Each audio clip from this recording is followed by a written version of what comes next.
Récit biblique. Dieu inonde la terre, épargnant Noé et sa famille et 2 individus de chaque espèce animale présents à bord de son arche. Or, une équipe internationale de chercheurs a découvert de nouveaux éléments suggérant qu'une formation géologique célèbre en Turquie pourrait être le site de l'ancienne arche. Des scientifiques ont enfin pénétré à l'intérieur d'une mystérieuse structure en Turquie, longtemps soupçonnée d'être l'arche de Noé. Leurs découvertes sont stupéfiantes. Le livre de la Genèse indique que Noé a accosté dans les montagnes d'Ararat. Alors pourrait-il s'agir réellement de l'arche de Noé? Pendant des années, le débat a fait rage. L'arche de Noé était-elle une pure légende ou une relique perdue au cœur des montagnes? Puis, une découverte discrète en Turquie a suscité un véritable émoi à travers le monde rassemblant chercheurs croyants et simples curieux dans un même élan d'admiration. Des chercheurs turcs affirment avoir trouvé des preuves irréfutables que l'histoire de l'arche de Noé n'était pas une mise en garde contre les conséquences de l'abandon de Dieu, mais un événement historique vérifiable. Enfouie sous des couches de terre, une forme massive, en forme de navire révélée par des relevés radars, laissait présager un événement extraordinaire. Bien qu'il ne s'agisse pas d'une preuve définitive, cette découverte a ouvert une perspective inattendue, un point de rencontre insoupçonné entre foi, histoire et science. Que diable! Un bateau pouvait-il bien faire là-haut, à mesure que les fouilles s'intensifiaient et que les débats s'enflammaient? L'attention du monde entier s'est focalisée sur le site, pressentant que cette découverte pourrait bouleverser notre vision de certains des plus anciens récits de l'humanité. Soudain, la tradition mondiale d'un déluge universel cesse d'être un mythe et devient un souvenir. Nous allons maintenant explorer ce que les scientifiques ont découvert à l'intérieur. La montagne qui n'aurait pas dû abriter de navire, la découverte de l'arche. L'affaire a fait grand bruit dès sa publication. Des scans 3D révèlent une formation en forme de bateau correspondant à la description biblique de l'arche de Noé. Les archéologues confirment que cela semblait presque irréel, digne d'un documentaire de fin de soirée et non d'un article de presse grand public. Et pourtant, c'était bien réel. Des scientifiques, grâce à un radar à pénétration de sol de haute technologie, ont découvert par ces scans une structure étrangement en forme de bateau enfouie profondément dans les montagnes de l'est de la Turquie. Il ne s'agit pas simplement d'une forme vaguement semblable à un navire. Les analyses ont révélé des lignes parallèles, des angles droits et de longues structures uniformes qui correspondaient étrangement aux dimensions décrites dans le texte ancien. Serait-ce possible? Quelqu'un aurait-il réellement découvert l'arche de Noé? Depuis des générations, l'idée d'un gigantesque navire antique reposant quelque part près du mont Ararat oscille entre légende et fascination. Les habitants de la région racontaient des histoires. Les explorateurs murmuraient à propos d'étranges faisceaux et de formes enfouies. Mais pour la plupart des gens, l'arche était une histoire à raconter autour d'un feu, pas un objet réel que l'on s'attendait à voir de ses propres yeux. Tout a changé lorsqu'une équipe de chercheurs modernes a décidé de ne plus considérer ces rumeurs comme des contes de fées, mais comme des données concrètes. La montagne qu'ils ont choisi d'étudier n'était pas une douce colline sur laquelle on se promène par un bel après-midi ensoleillé. Le mont Tenderek est escarpé, déchiqueté et volcanique, faisant partie du terrain accidenté qui entoure le plus célèbre mont Ararat. Loin de toute ville nichée sur des pentes arides et rocailleuses, ce lieu ressemble à l'endroit où des secrets pourraient se cacher pendant des millénaires sans être découverts. Vu du ciel grâce à des photographies aériennes datant de plusieurs décennies, la Terre apparaissait sculptée en un long ovale. Un ovale parfait, presque comme la silhouette d'un immense navire qui aurait sombré dans la Terre et s'y serait fossilisé. Les habitants l'avaient remarqué pendant des décennies, voire des siècles, affirmant que cette forme existait depuis l'époque de leurs ancêtres. Cette formation a fini par recevoir un nom, le site de Durapinar. Une crête d'apparence naturelle de plus de 150 mètres de long, une longueur remarquablement proche de celle décrite dans les textes anciens. De quoi éveiller la curiosité, mais pas de quoi crier « Eureka ». Pourtant, sa forme à elle seule continuait d'attirer l'attention, et finalement la curiosité l'emporta. Une équipe de recherche arriva enfin sur le site, non pas avec des pelles et des cordes comme les explorateurs d'antan, mais avec un équipement capable de sonder le sous-sol. Avant d'aborder les aspects high-tech, il est important de noter que ce n'était pas la première fois que des scientifiques visitaient Durapinar. Puis la technologie a évolué. Aujourd'hui, les chercheurs sont équipés de radars à pénétration de sol d'imagerie 3D du sous-sol et d'un matériel qui rend les couches rocheuses plus faciles à déchiffrer qu'un livre pour enfants. Lorsque l'équipe a pointé ses instruments vers le site, elle s'attendait à ce que les scans reflètent le chaos. Rochers émiettés, strates irrégulières, motifs informes. La nature excelle dans l'aléatoire. Ce qui s'affichait sur leurs écrans était tout sauf aléatoire. De longues lignes droites, des angles parfaits, des sections superposées comme des étages, des compartiments symétriques. La nature évite généralement les lignes droites, sauf exception. Cette formation ne semblait pas accidentelle, elle paraissait même intentionnelle, ce qui la rendait d'autant plus troublante. Les dimensions à l'intérieur de la formation correspondaient étrangement bien aux descriptions de l'arche datant de plusieurs millénaires. Pas identiques certes, mais suffisamment proches pour susciter l'étonnement et l'émotion. Puis vinrent les analyses de sol. La terre prélevée à l'intérieur de la formation était différente de celle à l'extérieur. Loin de là. Elle contenait davantage de traces organiques des vestiges de matière vivante, comme on pourrait s'y attendre de bois décomposé depuis longtemps.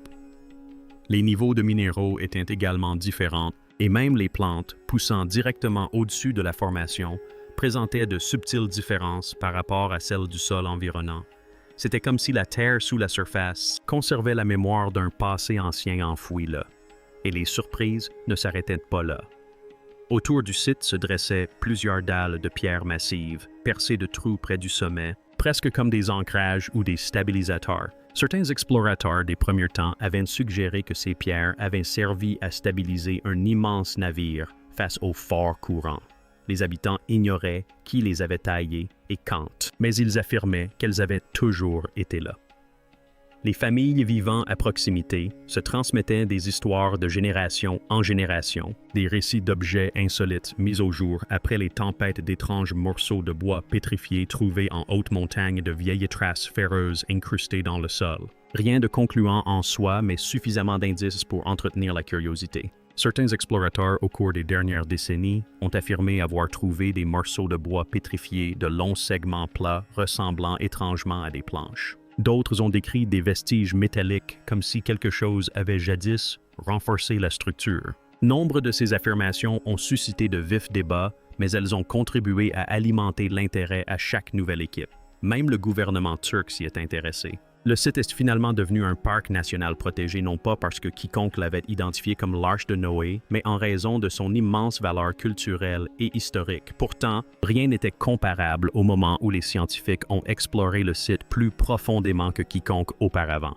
Alors que les relevés se poursuivaient, l'équipe a décidé de commencer à forer dans des zones clés. Ils ont descendu des caméras spécialisées conçues pour se glisser dans des espaces souterrains étroits. Au départ, ils s'attendaient à l'obscurité seulement de la terre et des pierres. Mais ce que les caméras ont filmé a provoqué un tollé mondial. Dans ces chambres obscures régnait un ordre mystérieux, des motifs structurels répétitifs, des cavités aux arêtes vives et des divisions distinctes, évoquant des pièces ou des compartiments. Comme si l'espace lui-même avait été méticuleusement conçu. Rien n'était encore certain, mais il suffisait de dire que quelque chose d'anormal se trouvait ici. Les scientifiques ont fait preuve de prudence sans dramatisation. Ils ont souligné que plus on forait, plus des analyses complémentaires étaient nécessaires avant de pouvoir tirer des conclusions définitives. Pourtant, le mystère ne faisait que s'épaissir. La formation ne se comportait pas comme une roche. Le sol n'avait pas un comportement ordinaire, et l'intérieur ne ressemblait pas à un accident géologique fortuit. Quelque chose était enfoui là, quelque chose de structuré, quelque chose d'inattendu. Étrangement, les chercheurs qui ont relancé l'intérêt mondial n'étaient pas les premiers à affirmer que l'arche avait déjà été découverte. Bien avant l'arrivée des équipes modernes, des décennies, avant les nouveaux relevés, avant les appareils photo, avant que l'affaire ne fasse la une des journaux, un homme prétendait de l'avoir découverte lui-même. Qu'on le croie ou non, son histoire est l'une des plus controversées de l'archéologie. Ron Wyatt, l'homme qui partait en quête de miracles. Imaginez une personne ordinaire se lançant soudainement à la recherche des plus grands mystères de la Bible. Vous obtiendriez quelqu'un comme Ron Wyatt. De profession, il n'était ni archéologue, ni historien, ni même universitaire. Il était infirmier anesthésiste dans le Tennessee. Pourtant, pour nombre de ses admirateurs, il devint l'archéologue de Dieu. Un homme dont la curiosité insatiable le mena à travers déserts, montagnes et ruines antiques pendant plus de 20 ans. La transformation de Wyatt commença avec une simple photographie parue Dans le magazine Life, une étrange silhouette de bateau nichée dans les montagnes de l'Est de la Turquie. La plupart des gens y jetteraient un coup d'œil rapide et passeraient leur chemin. Wyatt la contempla un instant, une étincelle d'obsession l'envahissant.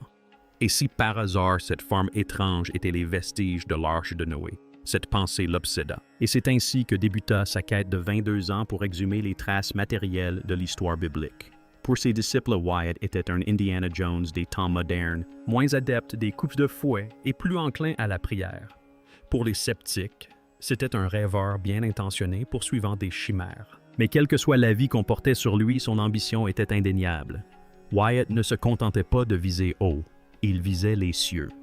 Au cours de ses expéditions audacieuses, il affirma avoir mis au jour près d'une centaine de reliques bibliques, dont l'Arche d'Alliance, l'Arche de Noé, l'épée de Goliath, les tables de la loi originale et même ce qu'il croyait être le sang séché de Jésus. De quoi rendre ses partisans fous de joie et les archéologues universitaires furieux. Pour certains, Wyatt incarnait un chercheur intrépide, comblant les lacunes de l'histoire. Pour d'autres, il repoussait toutes les frontières scientifiques imaginables. Qu'on l'ait encensé ou critiqué, il n'a jamais cessé de chercher. Si l'histoire de Noé n'était qu'un récit privé glissé dans un livre ancien, elle ne susciterait pas autant de polémiques. Mais le récit du déluge se retrouve dans environ 200 cultures à travers le monde, du Proche-Orient aux Amériques jusqu'aux îles les plus reculées du Pacifique. C'est le mythe récurrent de l'humanité, celui de la destruction, de la survie et de la renaissance. Alors que la plupart des chercheurs débattent du symbolisme et de l'histoire, Wyatt a proposé sa propre réponse. Il était convaincu que le déluge avait réellement eu lieu et que les preuves existaient encore attendant d'être mises au jour. Sa mission consistait en grande partie à prouver que le plus vieux récit du monde avait un ancrage physique tangible, un ancrage en bois. L'obsession de Wyatt pour cette structure en forme de bateau en Turquie, connue sous le nom de formation de Durupanar, a commencé à la fin des années 1970. Il faisait des allers-retours entre les États-Unis et la Turquie, comme un homme tenu par un rendez-vous qu'il ne pouvait manquer.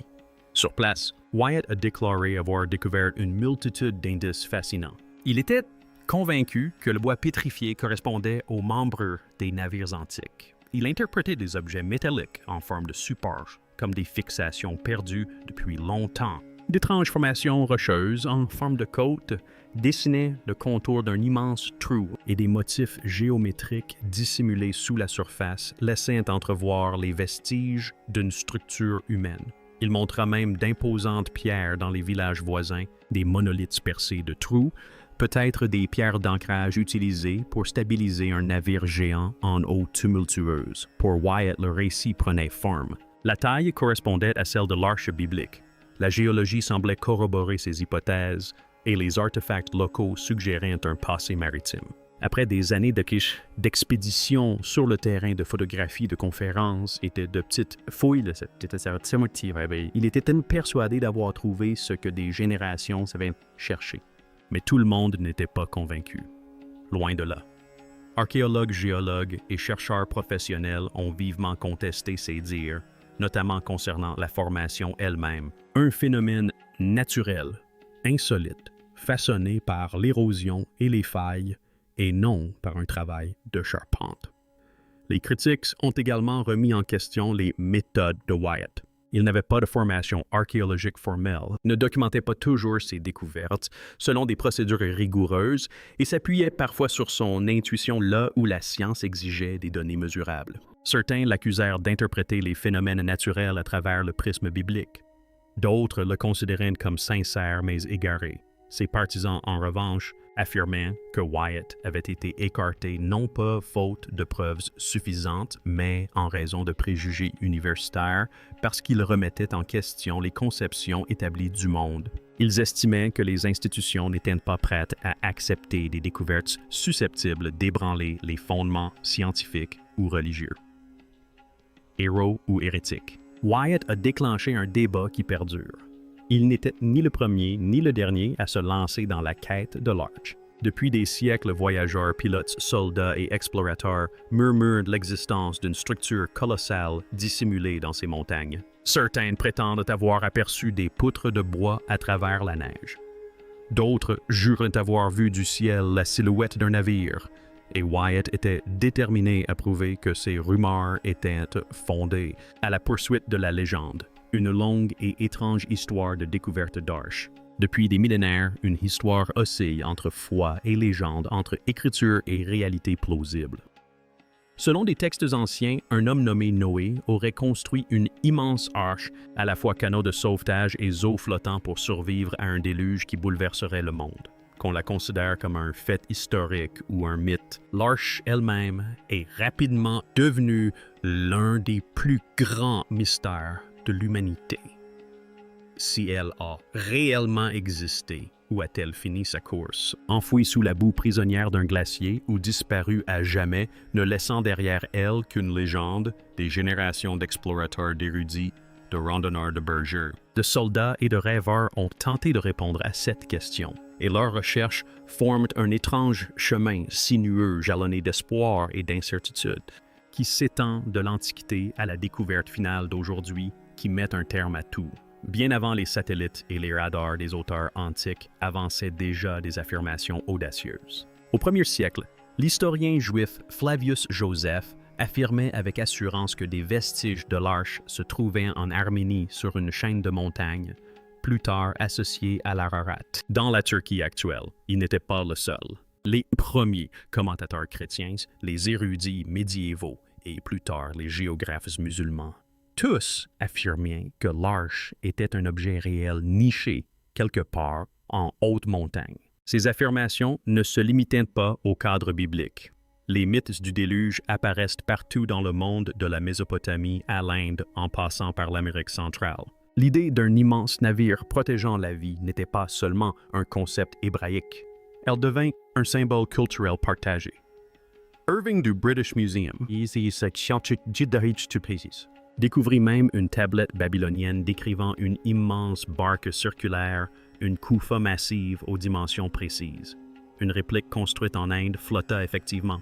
Soudain, le monde comprit que les anciens ne se contentaient pas de raconter des histoires de déluge, mais qu'ils les concevaient.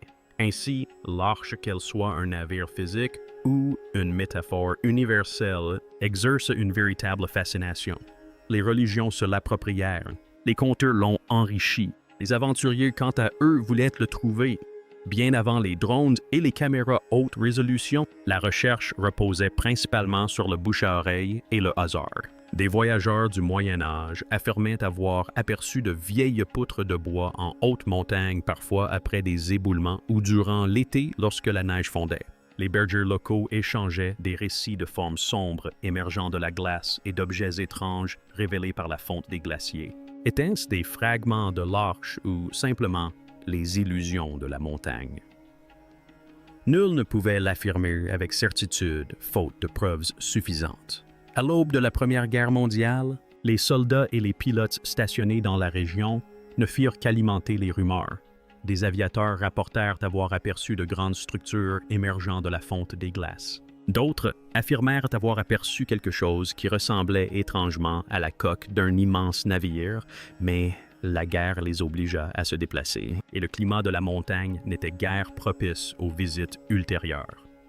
Ces premières affirmations devinrent donc de simples indices. Jamais confirmés, jamais totalement écartés, juste assez pour entretenir la curiosité. Au fil des décennies, le mont Ararat passa d'un simple lieu géographique à une icône mythique, haut glacée et spectaculaire. Il semblait être la cachette idéale pour un navire de la taille d'un terrain de football. Au début du 20e siècle, de plus en plus d'alpinistes tentèrent l'ascension. Certains juraient avoir vu des masses obscures emprisonnées sous des siècles de glace. D'autres découvrirent des grottes tapissées de ce qu'ils pensaient être d'anciennes poutres. En 1876, James Bryce revint même avec un morceau de bois travaillé, affirmant l'avoir trouvé bien au-dessus de la limite des arbres, beaucoup trop haut pour que du bois naturel puisse exister. Il admit qu'une explication plus prosaïque était possible, mais il ne chercha pas à la trouver. L'Ararat était devenu le foyer spirituel de la fièvre de l'Arche, une montagne auréolée de mystère. Puis vint la guerre froide et avec elle un tout nouveau type d'enquêteurs, les satellites de renseignement américains. Des rumeurs circulèrent selon lesquelles des images satellites classifiées montraient une forme de bateau prise dans les glaces, haut sur les pentes de l'Ararat. Certains tabloïds rapportèrent que la CIA détenait des preuves mais refusait de les divulguer. L'excitation était à son comble. Soudain, l'Arche devint un secret de la guerre froide. Films, magazines et groupes religieux ont tous spéculé à l'infini. Mais lorsque les scientifiques ont finalement analysé les versions publiques de ces images, le mystère s'est rapidement dissipé. Ce qui ressemblait à un vaisseau était bien plus probablement une combinaison d'ombres déchiquetées, de formations rocheuses et de rainures glaciaires. Les montagnes excellent dans la création d'illusions, surtout lorsqu'elles sont photographiées depuis l'espace. Pourtant même, les rumeurs d'observations satellitaires pourtant démenties ont entretenu la légende. D'une certaine manière, l'Ararat n'avait pas besoin de preuves concrètes. Il ne manquait que la possibilité. Puis en 1959, tout a basculé.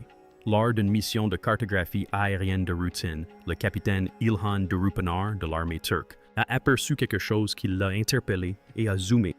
Sur un versant doux, loin au sud du sommet glacé de l'Ararat, se dressait une forme lisse, allongée et étrangement symétrique. Une forme étrangement semblable à la silhouette d'un navire figé dans la terre plutôt que dans la glace apparue. Les photos furent publiées et se répandirent rapidement. Était-ce cela? L'arche se cachait, elle, non pas au sommet, mais sur une terrasse recouverte de coulées de buis à des kilomètres de là.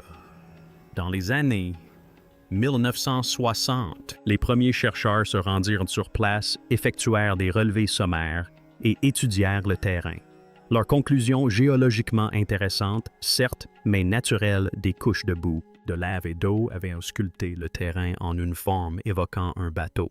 Affaire classée du moins, le pensait-il. Le site resta silencieux pendant des années, jusqu'à ce qu'une nouvelle vague d'explorateurs le revisite dans les années 1970 et 1980. Ron Wyatt devint le plus fervent défenseur de cette théorie, affirmant que la formation était les vestiges pétrifiés d'un ancien navire. Ces découvertes ont suscité un intérêt mondial et un scepticisme tout aussi vif. Les critiques ont souligné que nombre de ces artefacts pouvaient s'être formés naturellement en terrain volcanique. Pourtant, les travaux de Wyatt ont ravivé une chose, la curiosité, et la curiosité est tenace. Au fil des décennies, les affirmations se sont multipliées. Des groupes ont annoncé la découverte de chambres en bois dans la calotte glaciaire du mont Ararat. Des photos ont fait leur apparition, des images saisissantes de poutres d'apparence boisée émergeant de cavernes gelées. Mais après examen par des experts, nombre d'entre elles présentaient des signes de mise en scène ou n'étaient que des structures de glace naturelles mal interprétées par des regards trop optimistes. D'autres chercheurs ont pointé du doigt le mont Cudi, citant des écrits anciens qui situaient l'arche à cet endroit. Des théories intéressantes, certes, mais sans preuve matérielle, elles restaient du domaine du possible sans preuve. La tendance se maintenait. Une nouvelle affirmation fit son apparition. Le monde entier s'emballa. Les scientifiques examinèrent les preuves et, finalement, l'enthousiasme retomba peu à peu. Avec le temps, l'idée se répandit que si l'arche avait jamais existé physiquement, elle aurait pu se désintégrer depuis longtemps, glisser sous un glacier ou être enfouie hors de portée. Et puis, l'histoire prit un tournant. Ce qui distingue l'enquête actuelle sur Durupanar est simple. Pour une fois, l'histoire ne repose ni sur des témoignages oculaires sensationnalistes, ni sur des photos floues. Ce projet repose sur des données. Les relevés radars révèlent des lignes droites et des motifs répétitifs entre 2 et 6 mètres sous terre. Des formes qui ne correspondent pas à l'érosion habituelle. Ce n'est pas la preuve de la présence d'un navire, mais certainement celle d'une structure. Les échantillons de sol prélevés à l'intérieur de ces contours contiennent davantage de matière organique, des équilibres minéraux différents et des signatures chimiques uniques par rapport au sol environnant. Cela suggère la présence de structures organiques décomposées, ou du moins une activité humaine ancienne. Plus important encore, l'équipe fait preuve de prudence. Pas de déclarations fracassantes, pas de gros titres sensationnalistes, seulement une approche méthodique. Analyser, comparer, tester, vérifier. À elle seule, cette approche distingue ce projet de presque toutes les autres affirmations concernant l'Arche de Noé. Pendant des siècles, la recherche de l'Arche de Noé a été alimentée par l'imagination, façonnée par les légendes locales et souvent entachée de malentendus. Mais l'enquête sur Durupanar marque un tournant passant de recherche guidée par la foi à une exploration menée par la science. Cela prouve-t-il l'existence de l'Arche non? Cela révèle-t-il quelque chose d'inhabituel et peut-être d'origine humaine sous terre? Oui. Est-ce la preuve la plus convaincante jamais découverte dans le cadre d'une enquête sur l'Arche? Absolument.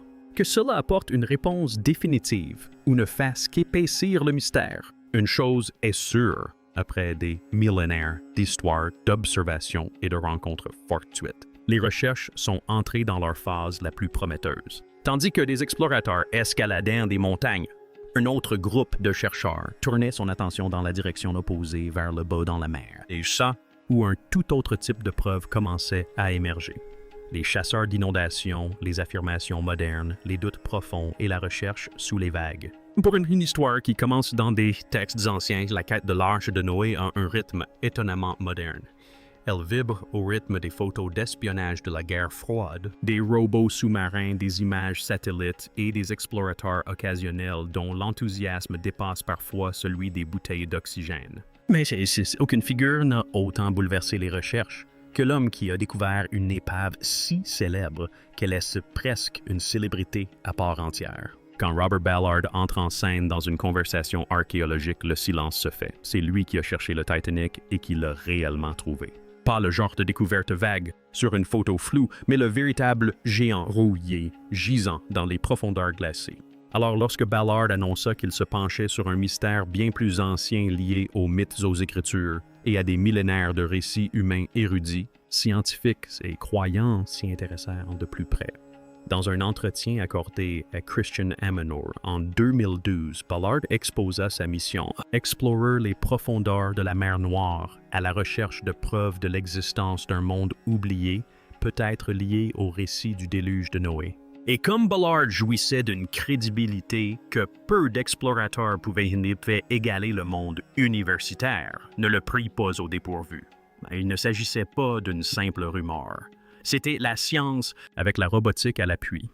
Pour comprendre l'enquête de Ballard, il faut d'abord saisir la théorie qui l'a inspirée. Une idée audacieuse proposée par deux scientifiques de l'Université Columbia. En résumé, il y a 12,0 ans, la Terre dégelait. D'immenses calottes glaciaires fondaient, les mers montaient en flèche et les côtes se redessinaient partout telles des gribouillis désordonnés. Selon cette hypothèse, la mer Noire n'a pas toujours été salée et immense. C'était autrefois un lac d'eau douce entouré des premiers établissements humains, puis survint le moment si spectaculaire qu'il rivaliserait avec n'importe quel mythe où les eaux de la Méditerranée ont cru jaillir du détroit du Bosphore, non pas au compte-gouttes, non pas progressivement, mais violemment. Une chute d'eau 200 fois plus puissante que les chutes du Niagara se jetant dans le bassin de la mer Noire. Imaginez des villages entiers rayés de la carte en quelques heures. Des terres agricoles submergées, des populations fuyant vers l'intérieur des terres, emportant avec elles des récits qui résonneraient à travers les cultures pendant des millénaires. Une catastrophe régionale traumatisante aurait-elle pu donner naissance aux légendes du déluge universel? Cet événement unique serait-il à l'origine des récits de Noé d'Utnapishtim, de Deucalion et de tous ces héros qui ont construit une arche pour échapper au désastre? Ballard, quant à lui, jugeait la question digne d'être étudiée. Équipé de submersibles robotisés, véritables drones sous-marins dotés d'une vision bien supérieure à celle de l'homme, Ballard a exploré l'environnement unique de la mer Noire. L'absence d'oxygène dans ses profondeurs permet à tout ce qui y coule de se conserver de façon étrange, comme une capsule temporelle enveloppée dans l'obscurité glaciale. À 120 mètres de profondeur, l'équipe de Ballard a fait une découverte fascinante, un ancien rivage figé dans le temps. Pour les géologues, il ne s'agissait pas d'une simple trouvaille, mais d'une preuve tangible. Des preuves d'une montée soudaine et spectaculaire du niveau de la mer. Et lorsque l'équipe de Ballard a carbonisé des coquillages provenant du site, la chronologie a indiqué environ 5000 avant Jésus-Christ. C'est ce qui est suffisamment proche de l'époque que certains chercheurs associent au déluge biblique. Ballard l'a résumé, simplement, c'était probablement une journée catastrophique.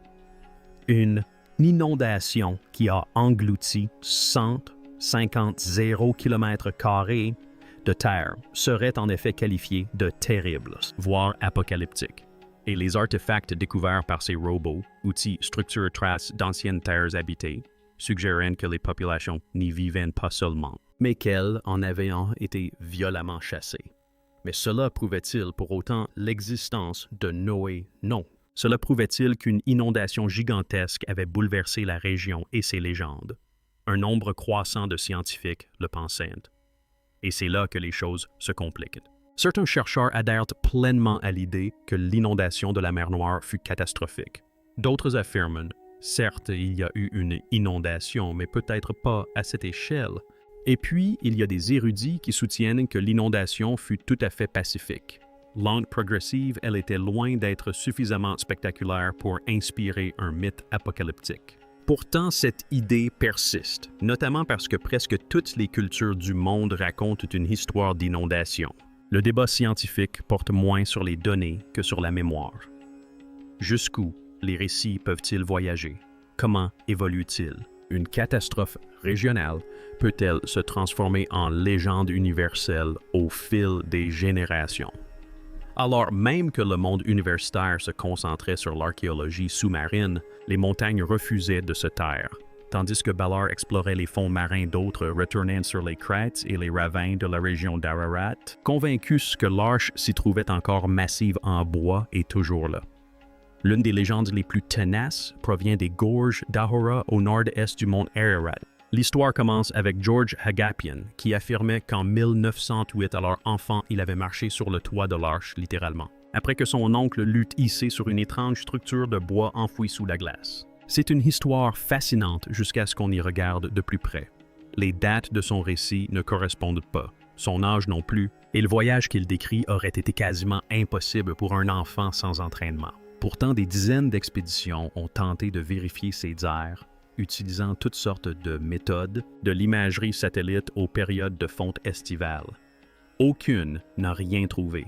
Les complications géologiques n'ont rien arrangé. L'Ararat est un volcan et des gorges d'Ahura elles-mêmes ont été formées par une éruption et un tremblement de terre en 1840. La lave, la chaleur et l'érosion catastrophique ne sont pas vraiment propices à la conservation des anciennes structures en bois, comme l'explique le géologue Dr. Andrew Snelling fait remarquer que l'Ararat n'existait probablement même pas sous sa forme actuelle lors du déluge biblique. Mais cela n'a pas découragé les chercheurs. En 1949, des photographies des services de renseignement américains ont révélé quelque chose d'étrange, une forme longue et sombre émergeant de la neige de l'Ararat. Lorsque la photo a été déclassifiée, les passionnés de l'arche se sont précipités sur leur loupe. C'est un rocker.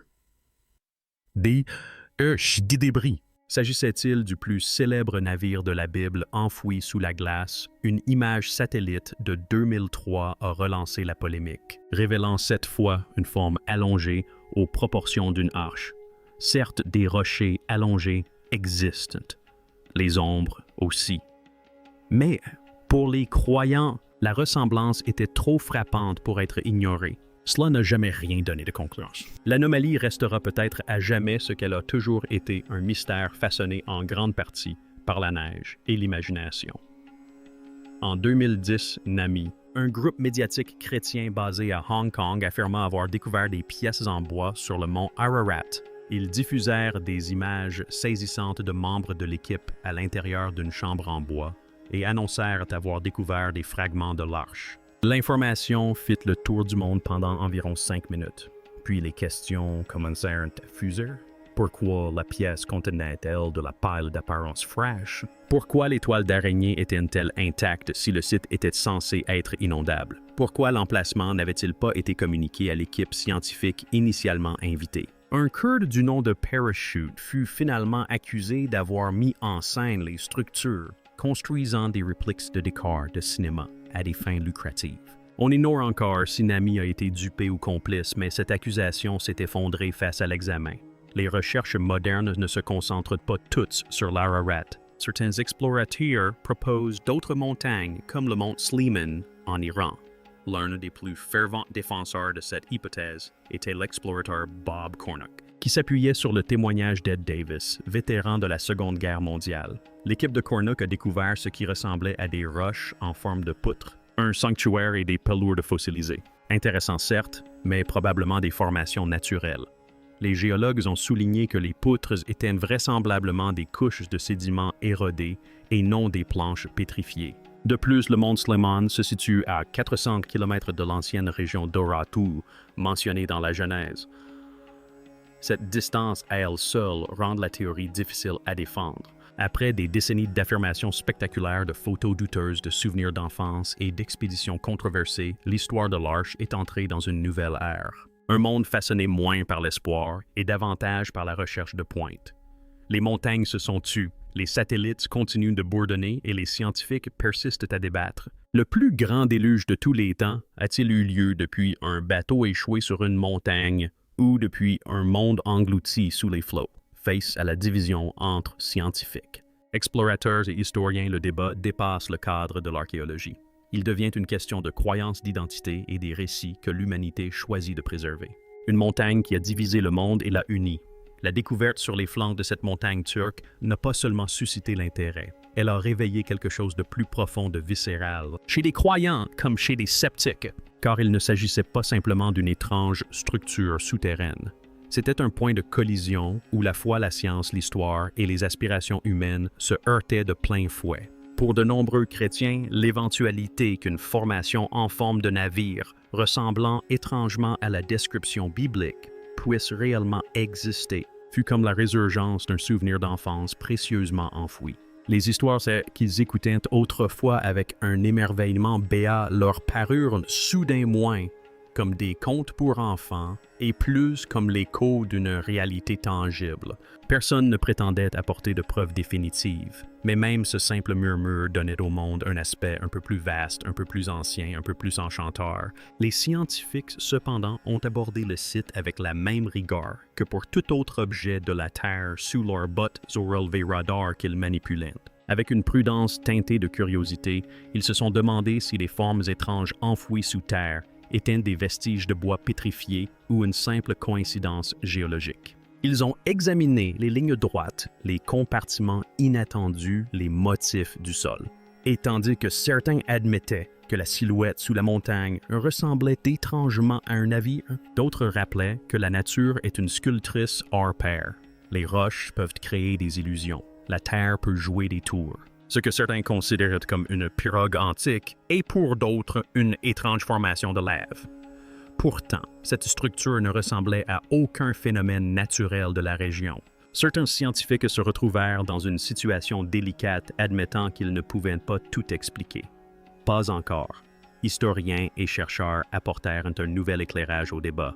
Il ne s'agissait pas seulement de la Bible, mais des récits des plus anciens de l'humanité. Presque toutes les civilisations antiques, de Sumer à la Mésopotamie en passant par la tradition hébraïque primitive, possédaient un récit du déluge. Ces chercheurs voyaient cette découverte non pas comme une potentielle confirmation des dires de la Bible, mais comme une fenêtre ouverte sur la mémoire collective de l'humanité. Si les récits d'inondations pullulent, c'est peut-être qu'un événement majeur s'est produit, un cataclysme si colossal que les cultures en ont conservé le souvenir pendant des millénaires. Certains historiens ont souligné que la localisation du site correspondait étonnamment bien aux récits antiques, faisant référence aux montagnes d'Ararat. D'autres ont averti que des découvertes similaires avaient émergé au fil des décennies avant de s'effondrer sous un examen plus approfondi. Ils ont donc observé la situation avec une fascination prudente, plein d'espoir mais loin d'être convaincus.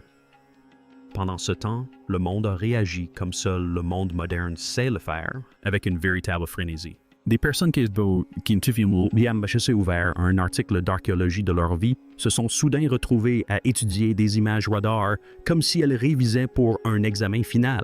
Des enfants se demandaient si les animaux de Noé étaient encore sous terre. Des adultes interrompaient leurs activités pour imaginer des mains antiques bâtissant une structure si gigantesque que ses contours marquent encore la Terre. Même ceux qui ne croyaient pas du tout à l'histoire de l'Arche devaient admettre que la formation était étrange. Suffisamment étrange pour les inciter à s'y intéresser de près plutôt qu'à détourner le regard. Bien sûr, là où l'enthousiasme monte, la controverse ne tarde pas. Les sceptiques argumentaient avec véhémence. Certains affirmaient que cette forme n'était rien d'autre que le résultat du tassement de la roche au fil du temps, créant une illusion d'optique. D'autres insistaient sur le fait qu'un navire en bois aussi ancien n'aurait pu survivre assez longtemps pour laisser une trace aussi nette. D'autres encore soulignaient que les précédentes découvertes d'Arch avaient donné lieu à des malentendus, voire à des canulars. Ils remettaient en question les analyses d'échantillons de sol, l'interprétation des données radar et la possibilité que l'érosion, les coulées de lave ou les mouvements tectoniques aient pu créer des structures d'apparence artificielle. Leur principal avertissement était simple: ne laissons pas l'enthousiasme bouleverser les lois de la géologie. De leur côté, ceux qui estimaient que le site méritait un respect plus profond et des fouilles plus poussées répondaient avec autant de calme que de passion. Ils ont mis en évidence les signatures sur RadarNet suggérant la présence de compartiments internes. Ils ont souligné les traces métalliques dans le sol qui ne correspondaient pas au dépôt naturel. Ils ont mis en lumière les dimensions des structures étrangement proches des mesures anciennes décrites dans les textes religieux. Ils ne criaient pas haut et fort « c'est l'arche ». Alors, ils se disaient plutôt « mais ceci n'est pas l'ordinaire ». Pour eux, la controverse était salutaire. Même le débat c'était source de nouvelles recherches. Plus de recherches, c'est plus de clarté. Et la clarté, quelle qu'elle soit, serait un progrès. D'une manière ou d'une autre, cette étrange montagne est parvenue à accomplir ce que peu de choses réussissent dans le monde moderne. Réunir des personnes habituellement en désaccord, surtout. Les croyants discutaient de géologie. Les scientifiques consultaient des textes anciens. Les historiens analysaient les données radar. Le monde entier, pour une fois, se penchait sur le même mystère, même si chacun l'envisageait sous un angle différent. Et c'est peut-être là que réside la véritable magie. Non pas le potentiel de l'arche elle-même, mais la façon dont elle a tissé ensemble foi et questionnement, émerveillement et scepticisme en un seul cœur vibrant à l'échelle mondiale. Le débat autour de l'arche ne se limite pas à l'hypothèse d'un ancien navire. Il s'agit de comprendre pourquoi cette idée nous touche émotionnellement. Ce n'est pas un hasard si l'histoire de Noé a traversé les millénaires. Elle parle de survie d'espoir et de la conviction que l'humanité a droit à une seconde chance. Ainsi, lorsque l'on apprend qu'un objet ressemblant à cette ancienne arche pourrait être enfoui sous la pierre et la terre, on a moins l'impression d'une découverte archéologique que de la redécouverte d'un fragment de son propre imaginaire. Cet attrait émotionnel explique en partie pourquoi plusieurs groupes contemporains ont construit des répliques grandeur nature de l'arche, les plus célèbres étant l'arche de Johann en 2012 et l'Ark Encounter en 1216. Ces reconstitutions ne sont pas de simples attractions touristiques. Elles témoignent de ce à quoi pouvait ressembler l'ingénierie antique et rappellent concrètement que cette histoire continue de captiver des millions de personnes. Le débat est loin d'être clos. En réalité, il ne fait que commencer. La suite des opérations éclaire davantage de forages de fouilles, d'analyses d'artefacts et de recherches évaluées par des pairs. Et puis, il y a cette question lancinante qui plane sur tout cela. Si un navire repose réellement sous cette montagne, qui l'a construit quand et pourquoi à cet endroit précis? Ces questions sont puissantes car elles touchent à quelque chose d'universel, le désir incessant de l'humanité de connaître ses origines. Au final, cette découverte a déjà accompli quelque chose d'extraordinaire. Elle nous a rappelé que la Terre recèle encore des secrets que le passé n'a pas fini de parler, et que parfois, une ombre sous la Terre peut unir croyants et sceptiques dans un même souffle d'émerveillement. Quoi qu'il en soit, arche ou non, sous cette montagne, le monde entier observe et attend. Veuillez cliquer sur les cartes à l'écran pour en savoir plus.